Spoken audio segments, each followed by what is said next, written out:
Finley to throw. Over the middle, intercepted. Woolfolk again. Woolfolk the other way at the 30, the 40. Woolfolk to midfield. Miles Woolfolk with the pick, the heels on the doorstep of an enormous victory. Williams is the running back next to Howe.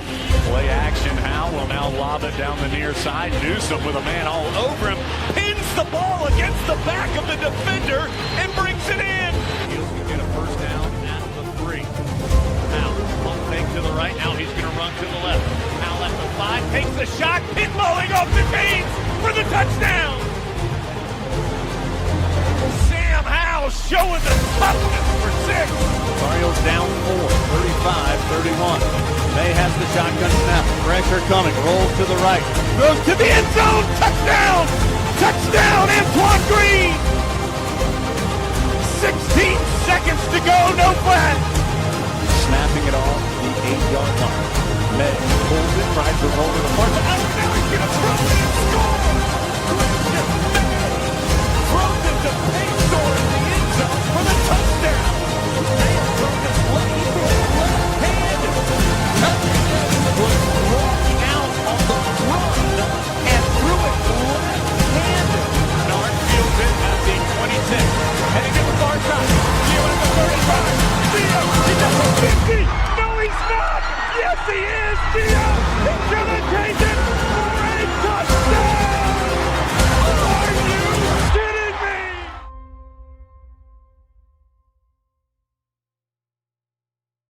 What's going on, guys? Welcome into another edition of the Heel Tough Blog podcast. It's your host, Anthony Pagnotta, here with you guys as always.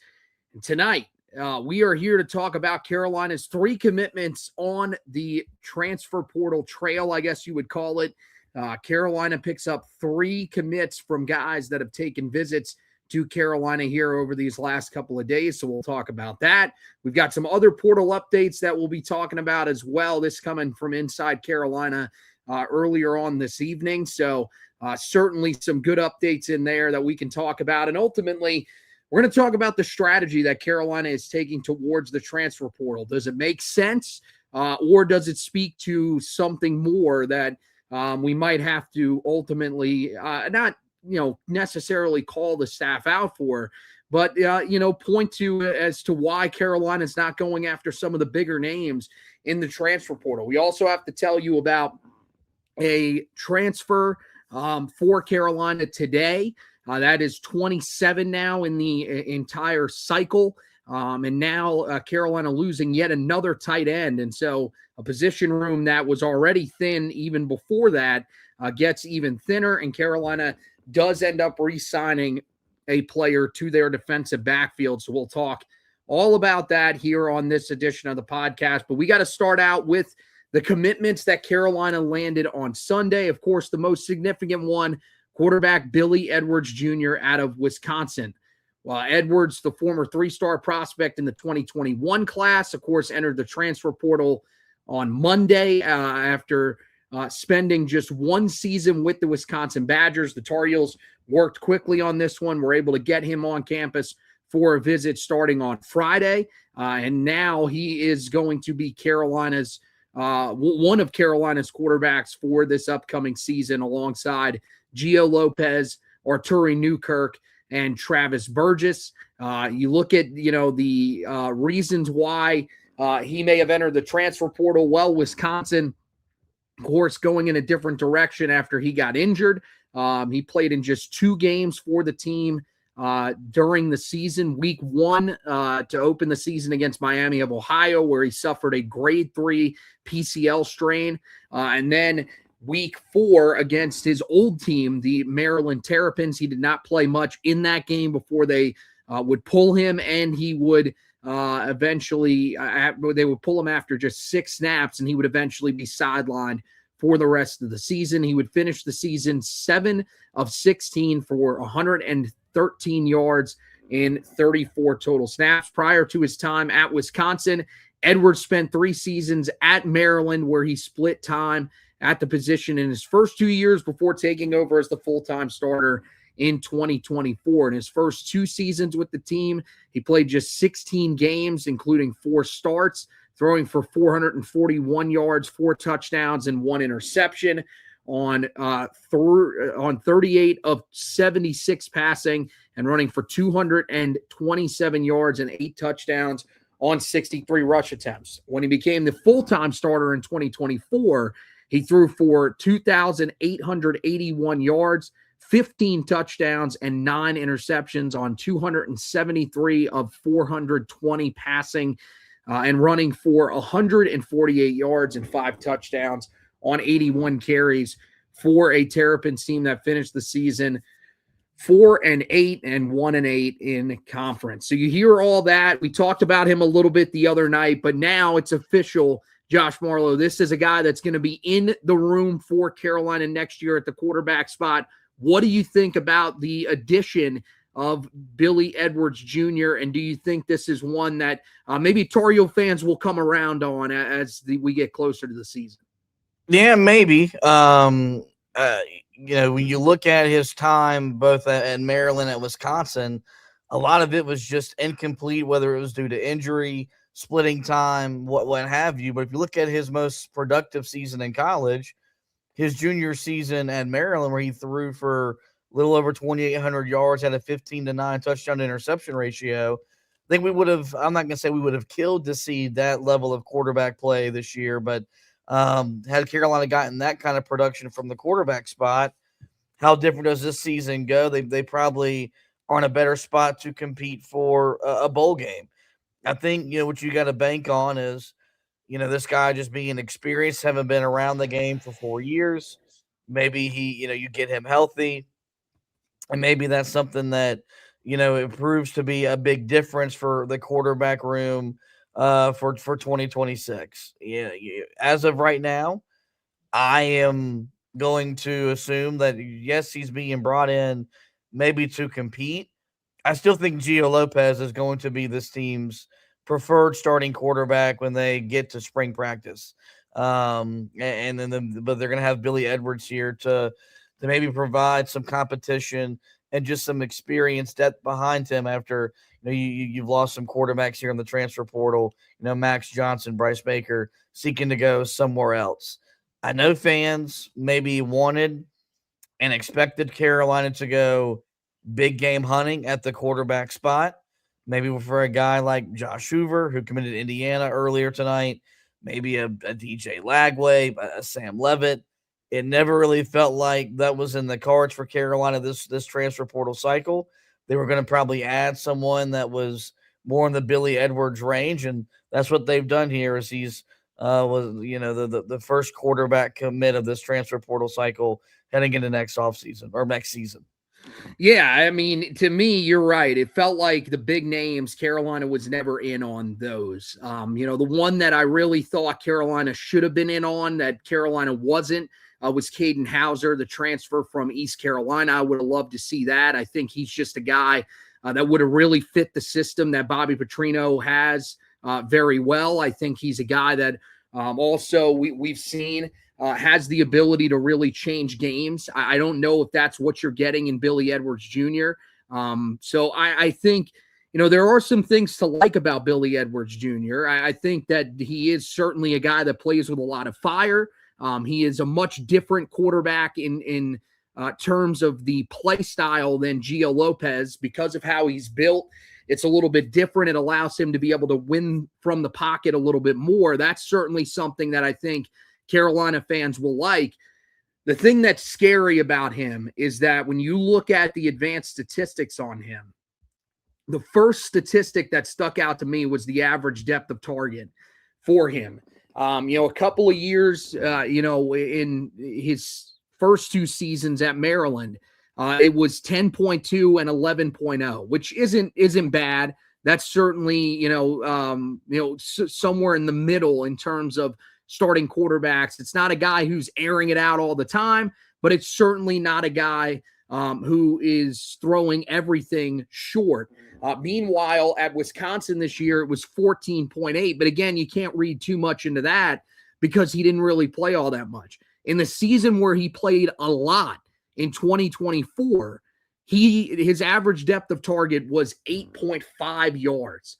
that is shorter than Gio Lopez's average depth of target this year, meaning he is going to be a guy that is going to check the ball down as much as just about anybody out there. And that was something that I think Carolina fans sort of wanted out of their system from this year, because they were hoping that, maybe Carolina could go out and find somebody that would be a little bit more dynamic, would throw the ball a little bit further down the field more consistently. And that is just not the case for Carolina when you go to a guy like Billy Edwards Jr.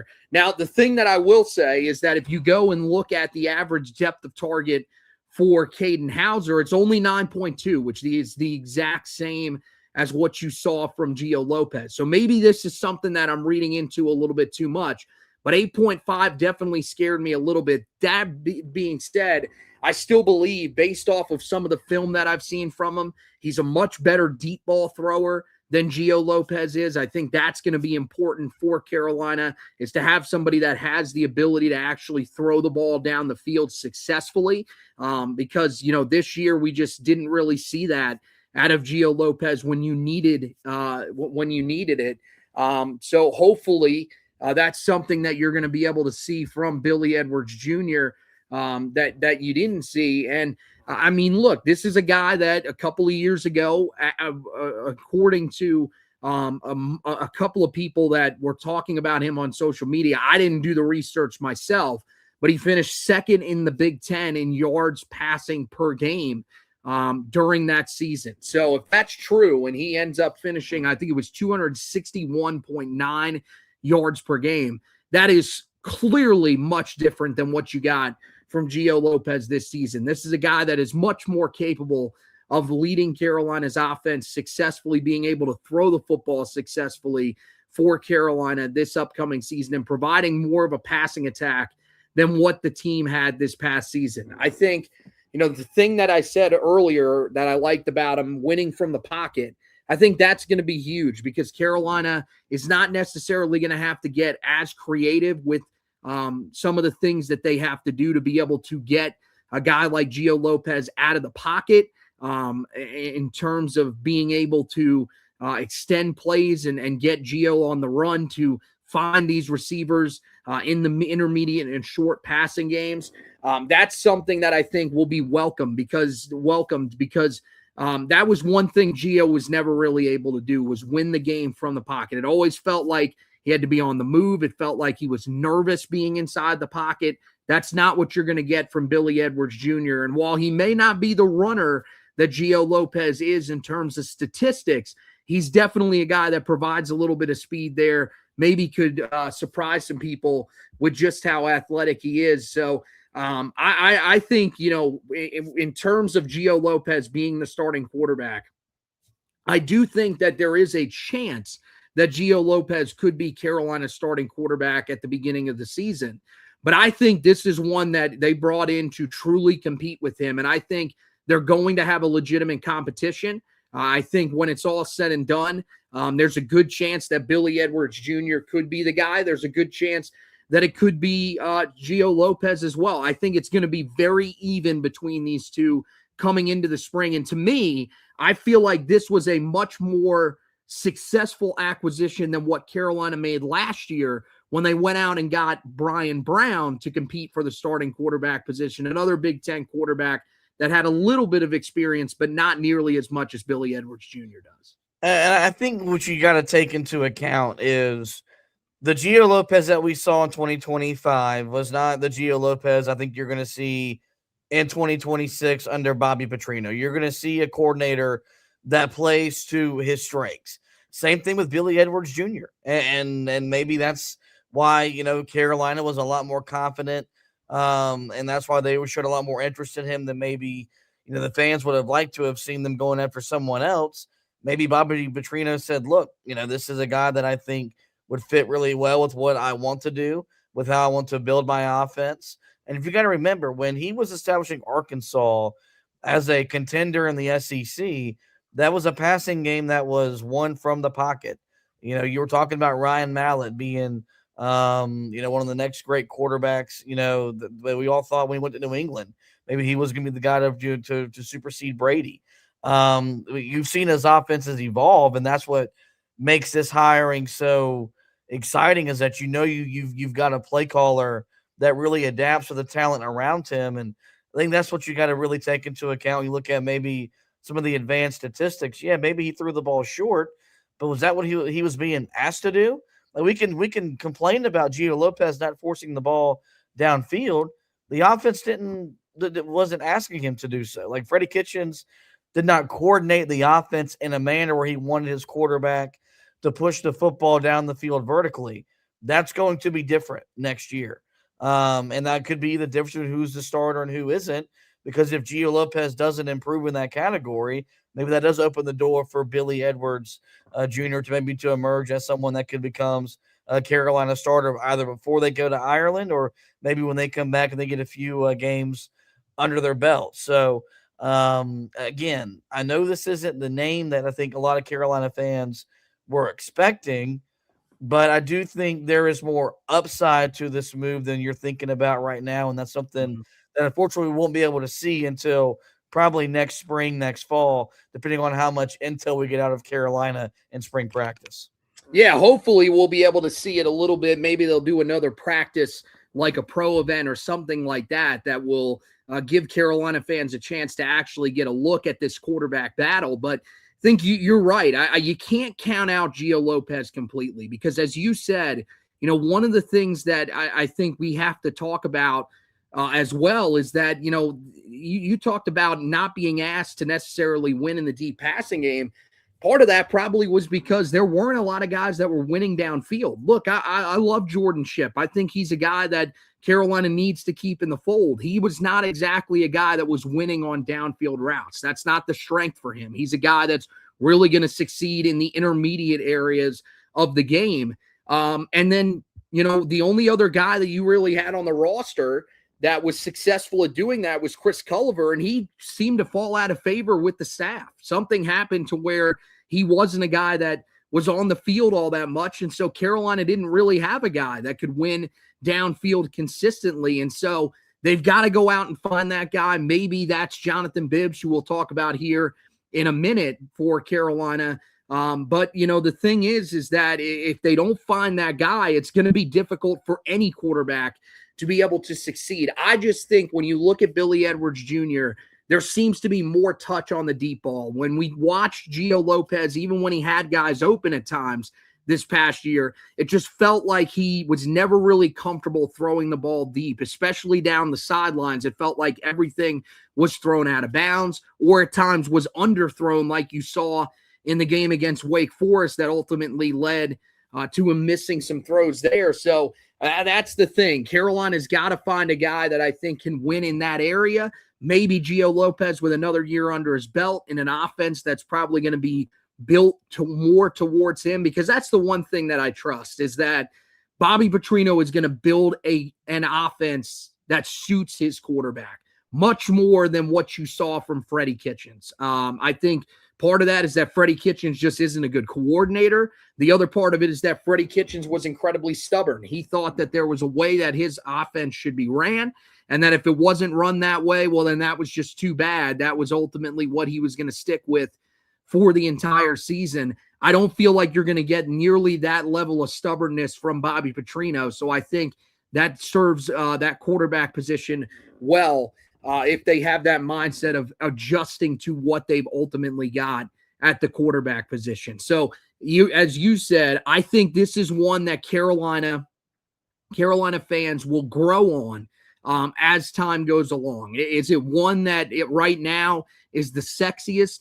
Definitely not. It's not one of the guys that, we talked about at the start of the program. It's not even some of the guys that originally popped up on the radar. Some of the guys like Jaden Craig, who's transferring to TCU, the transfer out of Harvard. There are a couple other guys that, would have been probably worth the risk for Carolina to go after. It feels like this one is one that they are, saving money on and hopefully putting that towards other positions. Now we got to see it actually pan out at other positions. And I still think this is one that, could get better as time goes along. One of those positions where they're talking about the money going towards Somebody said this to me earlier this evening, was that this was a move that was made because Carolina is looking to save money at the quarterback position and put it towards the offensive line. Apparently that reporting is coming from Andrew Jones over there, Tar Heel 24/7. And if that's the case, well then, Carolina fans, it's going to be hard to argue with that. If Carolina is putting some significant money into the offensive line, an area that they need to be able to find better play in than they've had the last handful of years, really dating back to the Mac Brown days. From the beginning, when Carolina's offensive line wasn't necessarily great, would get worn down late in seasons, and hopefully that's the strategy that they're taking. The first commitment that they landed along the offensive line in this class was earlier today. That would be Andrew Threet, the transfer from Charleston Southern. Threet, a guy who was an unranked prospect in the 2023 recruiting class, is an offensive lineman that provides some versatility at every position, for Carolina except center. He's played every position along the offensive line at some point in his career at Charleston Southern. Now, some of the stops at those positions weren't necessarily a lot of snaps there, but, he did play pretty heavy snaps at both right tackle and at left guard over the last 3 years. Played 1,888 snaps over those 3 seasons and has started 32 consecutive games as he's come to the conclusion of his junior season. This season, he was graded out as the best by Pro Football Focus when he finished with a 72.5 run blocking grade, a 77.4 pass blocking grade, and a 74.5 overall grade in 709 snaps, on the way to earning first team all OVC / Big South honors. He in 381 pass block reps did allow 6 sacks and 17 quarterback pressures. He was also called 4 or 5 penalties. So when you look at this acquisition, I think this is another one that really feels like a bargain for Carolina. Not necessarily some of the big names that we've been talking about along the offensive line, some of the bigger names that have entered here in recent days along the offensive line. It's not one of those guys, but it is a starting point for Carolina, someone that does have some experience and at least did bring in first team all conference honors at the FCS level this year. It's just maybe you need him to be a little bit better in pass protection if he's going to start for Carolina along this offensive line next year. I think what you like about Andrew Threet is that he's got, he's experienced and he's durable. Making 32 consecutive starts. I think that's something that Carolina's got to start to look for in offensive linemen and value, is just having guys that can be available and be able to play the course of, a 12-game regular season and hold up, because we've seen guys here recently kind of wear down as the season does move along. Obviously, the strength is what he is as a run blocker. And I think that's ideal, because I do think that this version of Carolina, we don't know what Carolina's offense is going to look like in 2026. We know that Bill Belichick wants to run the football. We know that wants it to be the calling card of what they do as an offense, whether it's, with their running backs or getting your quarterback more involved. We'll see what it looks like, but they want to be able to run the ball. So it does make sense that you go and bring in a guy that his strength is being able to really be, a road grader, and a guy that does a lot of his dirty work in the run game. Yes, you need him to improve as a pass blocker, but at least you can identify that and you get him in and you can work on that. And maybe he's a guy that could play significant snaps for you, whether he's a starter or even a rotational offensive lineman for you in 2026. So, look, you knew this was going to be an area that they were going to look to upgrade, because as has been the case under Mac Brown and last year under Bill Belichick, when Carolina's offenses has really stalled out, no matter who the coordinator is, no matter who the quarterback is, you can point to offensive line play being the reason why. And Carolina's offensive line He really, after the Syracuse game last year, just did not perform well down the stretch. Did not get the kind of push up front that you wanted, that you needed to be able to run the ball the way they needed to be able to run the ball for Gio Lopez to be successful in the passing game. So I'm not surprised that they are going to attack this position very hard once again here in the transfer portal. And I do think you got to love the fact that you got a guy that's bringing 32 consecutive starts to that offensive line room. He's played a lot of snaps. That'll be very valuable going into next year. And they know they have at least one proven commodity, on that offensive line that they can really run behind, something that they really did not have to count on the back half of the year. Yeah, ideally, this would be a pickup that would be a depth piece and somebody that could come in, rotate, a little bit along that offensive line for you. But what do I think it ultimately probably is? With the limited spaces that Carolina is going to have to add guys to this roster this year because of the roster cap, I believe this is a guy that is going to be a starter for Carolina this year. And so, yeah, you need him to be better in pass protection. There's no doubt about that. I mean, look, 6 sacks and 17 total quarterback pressures isn't the worst that we've ever seen, but it certainly is an area that you would like to see him be a little bit better. Back when he was a freshman, only allowed 1 sack while starting at right tackle and did allow 18 quarterback pressures. So, those are kind of the areas that I think he's going to be in terms of the number of sacks. Hopefully he cuts that number down. And, the other thing is that there's an option to sort of play him at a different spot. We talked about his versatility. Maybe he's a guy that can translate more on the inside. Now, he only weighs 285 pounds, so I'll be interested to see if Carolina would put a guy that's that small on the interior. But I think the one thing that you talked about that you really love about him is the fact that he is a really solid run blocker. And Carolina needs that this coming season, because coming off of this past year, Carolina just wasn't able to run the ball successfully. You talk about, down the stretch where Carolina really struggled.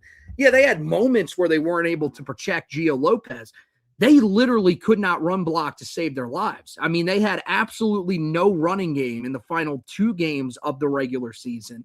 It really wasn't all that great down the stretch altogether after that game against Syracuse. But in those final 2 games especially, I mean, Carolina did absolutely nothing in the run game. And that was a big part of the reason why they weren't able to win either one of those games. So that's something that hopefully you can get more of this year, a much better run blocking group. And yeah, if they struggle a little bit in pass protection, then you might live with that, especially if you have a quarterback that can get out of the pocket and be able to move and create, some of those plays, some of those plays off scrambles. Hopefully that's something that you would be able to see from, whichever quarterback is going to be back there for Carolina. I think, the versatility that he brings to the table makes him a valuable piece for Carolina. The fact that he has started 32 consecutive games shows you, as you said, very durable. That's certainly something that Carolina wants because of all the different offensive line combinations that they had to have this past year, whether it was due to injury, whether it was due to ineffectiveness, guys leaving the program in the middle of the season, whatever it was. Carolina had to have so many different offensive line combinations that it never seemed like they were able to build the kind of continuity that they needed up front. Hopefully this would be a guy that would be able to come in, improve in that pass protection area and eventually become somebody that Carolina can rely on that offensive line. All right, then we move on to Jonathan Bibbs, the wide receiver transfer from Louisiana Monroe. Carolina landed him earlier this afternoon. Bibbs, a 6'2", 175-pound wide receiver, spent the last 2 seasons at Louisiana Monroe, where he played 347 snaps across 16 career games. He registered just 1 catch for 65 yards and a touchdown as a true freshman in 2023. But this year, caught 26 passes for 383 yards and 3 touchdowns on 40 targets. Not necessarily a guy that brings with him a ton of volume in terms of the number of catches that he had this year, but the area that he shines is the most is after the catch. He averaged 12.4 yards after the catch per reception. That's a huge number, especially considering what some of the guys that on Carolina's roster averaged this season. And that 12.4 yards per catch, yards after the catch per reception, rather, was 12th in all, or 7th in all of college football this season amongst players who were targeted 30 or more times. I think that was just at the FBS level. So still a very productive wide receiver after the catch. And that's certainly something that Carolina needs in their wide receiving core after what we saw this year, where guys simply weren't able to create after the catch. If you're going to have a quarterback, and we talked about the adjusted yards per target for Gio Lopez and Billy Edwards. If you're going to have quarterbacks that are going to throw the ball close to the line of scrimmage, you have to rely on guys to be able to create some yards after the catch. And this seems like somebody who can certainly do that, even if he wasn't the most productive receiver in terms of volume this past year at his previous stop, Louisiana Monroe. Well, I think what you would expect is him just to be kind of schemed open to where he can just kind of maybe settle down in the middle of the field and have some green grass to run after he does make catches. It felt like whenever Carolina threw the ball last year, it felt like the guys were running to, a specific spot, and that was it, and that was pretty much where they went down. Whereas there wasn't a whole lot of, it felt like, crossing routes over the middle of the field where you're getting these guys on the move. You get this guy isolated up on a linebacker or maybe a corner that can't hold up speed-wise, and you could be able to run away from them. Again, that'll be an adjustment you see from Carolina with the offensive coordinator change. You'll see some of that much more design stuff to create mismatches with what Carolina's talent has against what the defense is trying to take away. I think you also got to 6'2", that maybe he isn't a giant, but, nice size as well, something that Carolina could really use in that run it or in that wide receiver room. And look, is the production off the charts? Does it stand out at you? No, but there is something there that you could build off on. And look, Carolina's lost quite a good numbers of wide receivers to the portal anyway. Yep. You've got to just get some dudes back into that room just to refill the talent, more importantly, refill the depth, and then see what you have to work with. So I would imagine that the staff did not throw a quote-unquote big bag at him to get him to come play for him. This was probably one of your more cheaper additions you've made to the roster this offseason. But I think he maybe has a lot of upside that in what Bobby Petrino's offense could be. He could really jump out and really carve a role for himself because how explosive he is after the catch. And that's something that, Carolina's looking to be a lot more explosive after. I feel like their offense was contained all of last year. Yeah, that's the thing is you're just looking for guys that can create explosive plays. And I think that he's a guy that, look, maybe he doesn't end up doing it before the catch, but he's certainly a guy that's going to do it after the catch. And those guys are incredibly valuable as well. We saw the value of that when you had a guy like Josh Downs at wide receiver. And when you've got a guy like Jonathan Bibbs, I mean, this is a guy that can do a lot of different things for you. You mentioned the size at 6'2", 175, has the length to be able to play on the outside and played a decent amount there in his time at Louisiana Monroe, but also played a lot in the slot. You look at his splits from last year in terms of the percentage of where he played, 53% of the snaps for him came out wide, 45% of the snaps came for him in the slot. So, I mean, look, that's certainly encouraging that you've got a guy that can move around to a lot of different spots, that can create mismatches, allows Carolina to do a lot of different things with guys. I mean, when you have a guy that's 6'2" that can potentially play the slot for you, we've seen what a lot of slot corners are. They're shorter guys. So that's an area that Carolina might be able to win with him this year. I just think they like the versatility and they like the athleticism that he brings to the table. And so is this guaranteed to be a hit? No, nothing is guaranteed to be a hit, especially in the portal.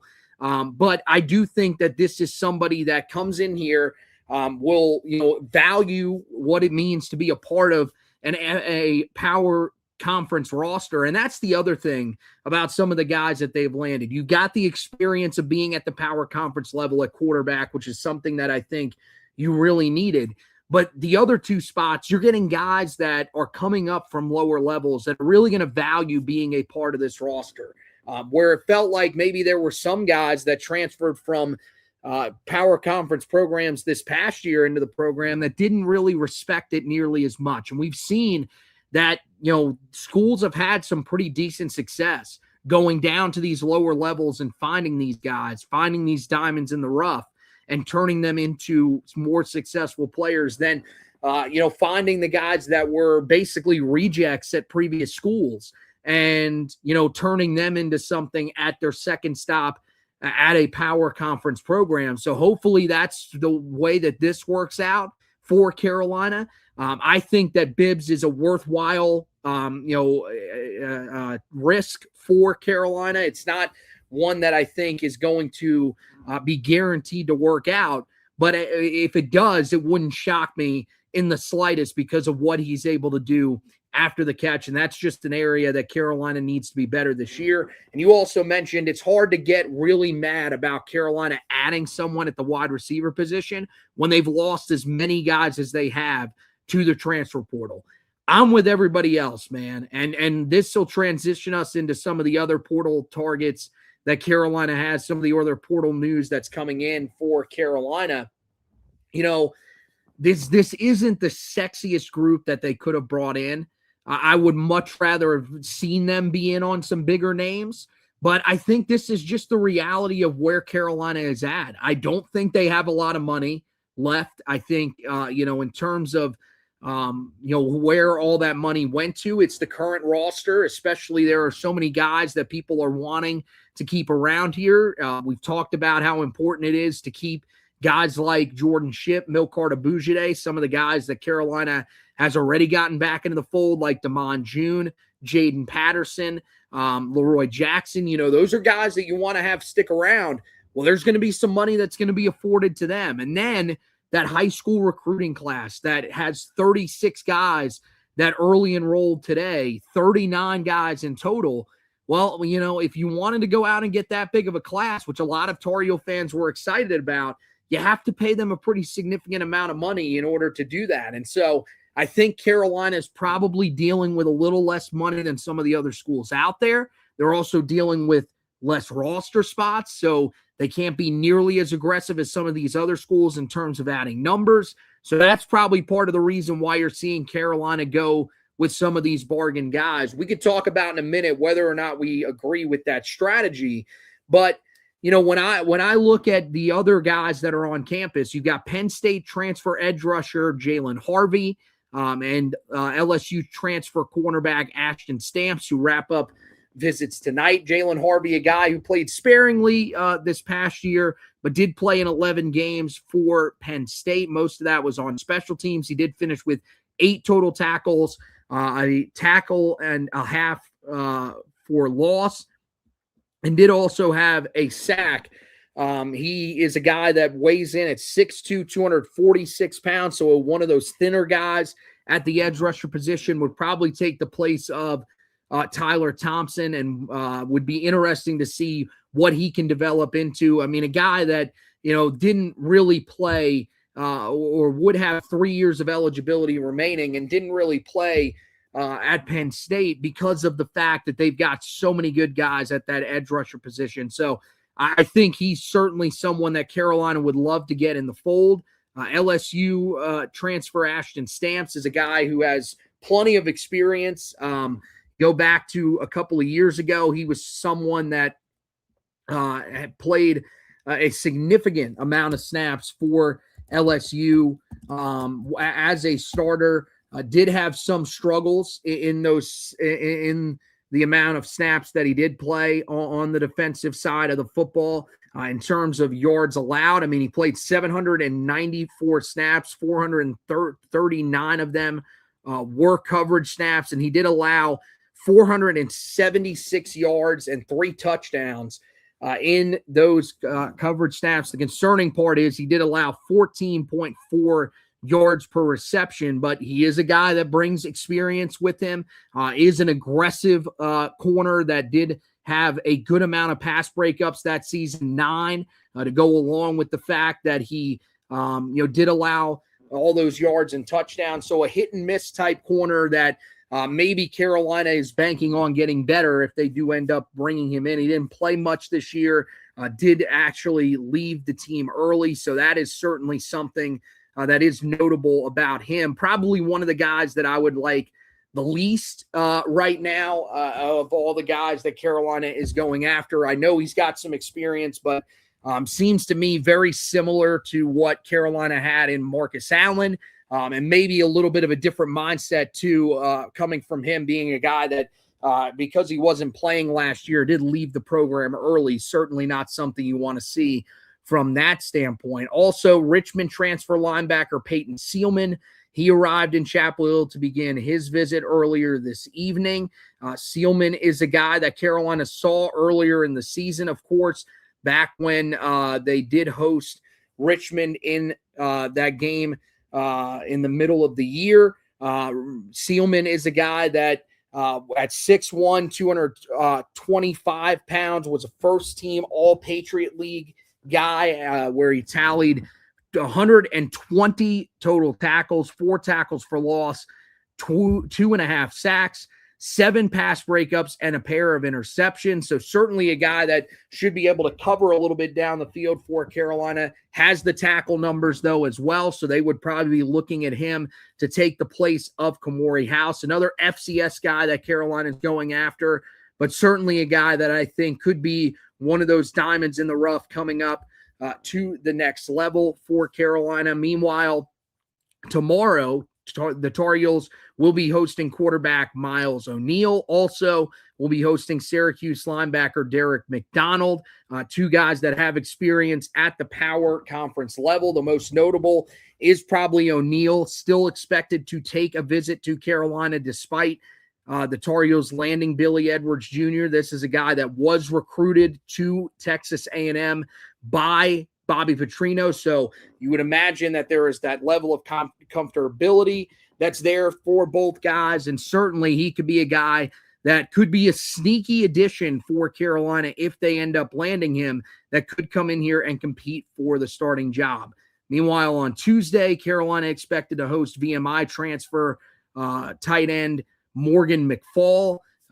He was a guy that was officially offered earlier today. So that is certainly someone that is popped up on the radar. He's a guy that comes from Kinston here in North Carolina, played at Arundel Patriot Academy, which is a school that competes in 8-man football. They do not compete in 11-man football like we're used to seeing. Over the past 2 seasons, he has caught 29 passes for 248 yards and 2 touchdowns, would have 1 year of eligibility remaining. It's one where I'd like to see Carolina go after a little bit of a bigger name there at tight end, but certainly could be someone that helps them just in terms of bodies because of what we're going to talk about here in just a second with Carolina losing another tight end to the portal. Richmond wide receiver Isaiah Dawson remains in contact with the program. And so that is the updates that we've got so far. You hear some of those updates, especially Miles O'Neill, another quarterback potentially being brought in here for Carolina. What do you think about those possibilities of Carolina bringing in another quarterback, maybe possibly 3 to be able to compete for that starting job? Yeah, I'd be surprised if O'Neill does end up, committing to Carolina. But as you mentioned, was recruited to A&M by Bobby Petrino.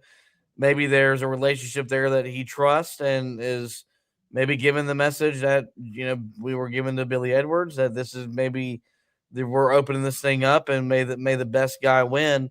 But I would be ultimately surprised at the end of the day. That's someone that does end up, committing to Carolina.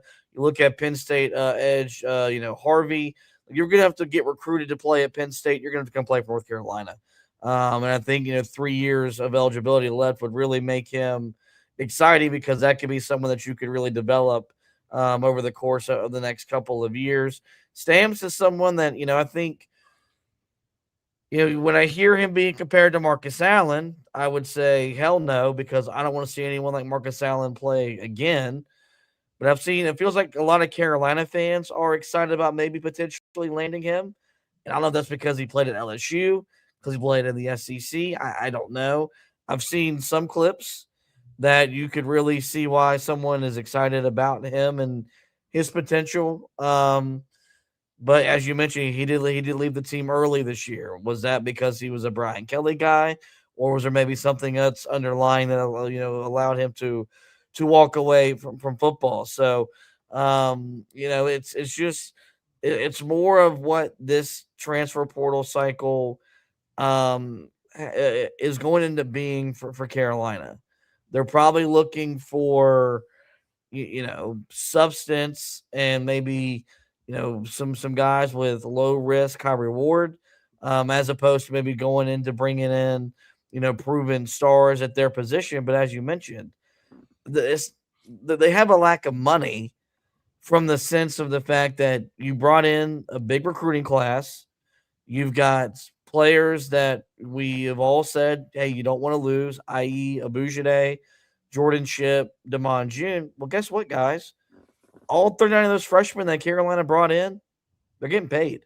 Yeah. These guys that you're seeing be re-signed to stay with the program, they're not re-signing for free.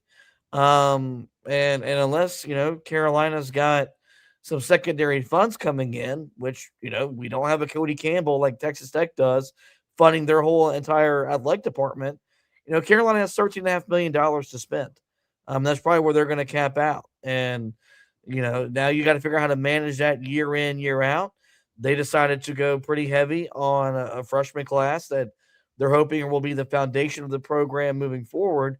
But the second they went that route, it was going to hinder them from going big game hunting in the portal to begin with, or just bringing in a bunch of guys in the transfer portal cycle, which is why you probably see them kind of, where they are in the portal, where they're looking for, more value signings probably than anything, where fans want them to maybe sign the top tier guys in the portal. That was not realistic, once the cycle began back on Friday. Look, for a younger coach, the strategy would make a lot of sense to bring in high school recruits and really build it that way. But my question is who is Bill Belichick building this for? His son? Does he think that that's ultimately the plan, is that his son is eventually going to take over? Because if things don't necessarily look that great this year, you do wonder if Carolina just says, you know what, we're going to officially flush this idea and we're just going to move on entirely. I think that is a possibility. And so I think it's just weird when you bring in a coach like this at age 73, who is coaching at the college level for the first time, that you wouldn't want to have a more veteran roster. It just feels like this is a long-term type of build that, look, the team and program as a whole probably needed. But if you were going to do that, you probably should have hired a different coach. So that's what's a little confusing to me, is that it seems like they want to build for, 2-3 years down the line. And we just don't know ultimately how long Bill Belichick is going to be here. Maybe this strategy does end up working out for Carolina, but it's likely going to work out for a different coach. Maybe someone that, is a part of the Belichick staff, but at the end of the day. But like I said, I think if this thing ultimately fails, which, with a lot of true freshmen, it's going to be hard to see this team, especially with this schedule that they have this upcoming season, being able to really blow things out of the water and put together a really strong season. Then, it's probably going to be another year similar to what you had last year. And you wonder if they actually do think about just saying, you know what, we need to move in a different direction here and find something that works a little bit better. he might be building it for someone that, ultimately is not a part of his plan moving forward into the future. And so I would have liked to see more balance. I would have liked to see, probably somewhere in the mid-20s in terms of the guys that they got out of the high school ranks, and then maybe gone into the transfer portal and gotten some of these significant names if they had the money to be able to do that. But this is the strategy that they're deciding to roll with. And so Carolina's got to pray that some of these freshmen that are on this roster this year really do break out. They got to hope that some of the guys that they're landing in the transfer portal really do hit, that most of the guys that they have in this portal cycle do end up hitting. Unlike some of the other portal cycles that you're going to see from most teams where they bring in a decent amount of guys, you'll probably have about a 60% hit rate while the other guys fail. Carolina's hit rate going to have to be a lot higher if they're going to be a team that's going to compete this season. All right, really quickly, a couple of notes on the way out here. Tar Heels do lose another tight end to the transfer portal. That would be Connor Cox, the former 3-star prospect in the 2023 class, spent this season, of course, with the program, played 249 snaps and caught just 5 passes for 21 yards on 5 targets, but was a crucial part of the team when it came to running downs. Graded out with a 78.3 run block grade, which was easily the best amongst the tight ends. Even a guy like Jordan Owens, who was really in there to be a blocking tight end for Carolina for most of the year. So Connor Cox ends up leaving the program. And now, this leaves Carolina with 4 guys at the tight end position heading into this year. That means that you've only got 1 scholarship player that's going to carry over from this past season. That would be Shamar Easter, Josh's favorite tight end, that, of course, dropped the ball in the game against Syracuse. That was probably the biggest highlight of his season. Only had 2 catches, so certainly not a guy that you're probably looking at them relying on this season that much, or you would hope that you wouldn't be relying on him necessarily that much. Then you've got 2 3-star commits out of the high school ranks, Carson Sneed and Dream Rashad, that Carolina is bringing in. Those guys both luckily early enrollees for the group, but it's hard to really count on them to be big parts of what Carolina does, or at least expect them to come in and really have these huge seasons, especially in the receiving game. Could take a little bit of time for those guys, considering the builds that both of those guys have, where they're both more looked at as run blockers. Dream Rashad also just a year removed from being a starting quarterback at the high school level, transferring or transitioning to the tight end position rather. And so that's certainly not, a group of guys that I think you're looking at going into spring practice and expecting that they're going to be major contributors. And then walk on Deems May III. He's still going to be around for Carolina. He's the guy that's probably got the most experience for Carolina on the field, and he didn't really play this past year. So we'll have to see what exactly the plan is there. Hopefully they go into the transfer portal and land someone with a little experience at that tight end position that they can be able to build around, maybe end up with another person, another commitment in the transfer portal alongside of that. But again, with the roster numbers that Carolina is going to have, it's going to be really difficult for Carolina to bring in a ton of guys at one position group. Also, Carolina does agree to a new deal with defensive back Caleb Cost. He played 480 snaps this past season across 11 games, compiling 45 total tackles, an interception, and 5 pass breakups, while allowing 31 of his 45 targets to be caught for 266 yards and a touchdown. Much better than he was in the prior year, where he was one of the worst in all of college football out of that nickel spot, allowing just a ton of yards and a ton of touchdowns. So he definitely recovered this past year. Hopefully he'll be a guy that Carolina can lean on in that nickel spot for most of the season. Again, this coming season, they will, of course, be wanting to rotate certain guys on the field with him like they did this year in terms of limiting the number of snaps that he has to play, trying to keep him a little bit fresher. So hopefully a strategy like we saw with Greg Smith playing a little bit, that'll be something that hopefully Carolina will be able to do again this season. So that's going to wrap it up for this edition of the podcast. Guys, head over to the website, HeelToughBlog.com. We have plenty of coverage up there for you with all of those news stories that we talked about here. Don't have anything up yet about Caleb Koss, but I'm going to write that here just once we get done with the podcast. Of course, as I mentioned, there are still some visitors that are coming tomorrow.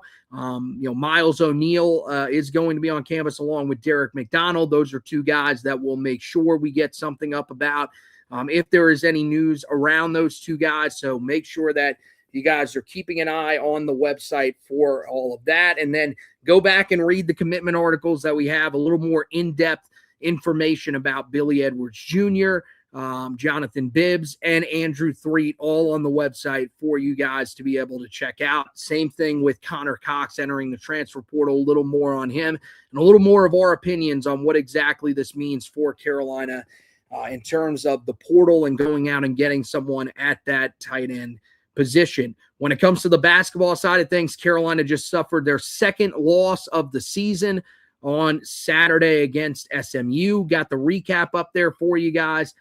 We will have a little bit of downtime here before Carolina plays again on Saturday against Wake Forest. So make sure you keep an eye out on the website. Of course, there is some possible news that'll be coming on the Dylan Mingo front here sooner rather than later. So that is certainly something to always be keeping an eye on the website for in terms of, a possible article that could go up about that if he was to commit. So we'll have you covered on all of the games, the remainder of the season, previews, recaps. So make sure that you guys, for the best Carolina football and basketball coverage, you're checking HeelToughBlog.com. Over on the social medias, go over to YouTube first of all and give us a subscription over there. We'd greatly appreciate that. A ton of you guys watching over there on YouTube, really do appreciate you guys that have done that here tonight. That is the most important platform that we have. That's what can get us some sponsors. So we appreciate if you guys are watching over there. And if you do end up watching it over there, make sure that you are subscribed to the channel because we are trying to get as many subscribers as we possibly can, trying to get to that 600 mark by the end of the month here. So make sure you guys are a part of that. We would really appreciate it. And over on the social medias, at Heel Tough Blog on Twitter, at Heel Tough Blog on Facebook, you'll be able to find all of our content. So that wraps it up for this edition of the podcast. Once again, want to thank Josh Marlowe for hosting with me. Want to thank you guys for watching and listening. And as always, go Tar Heels.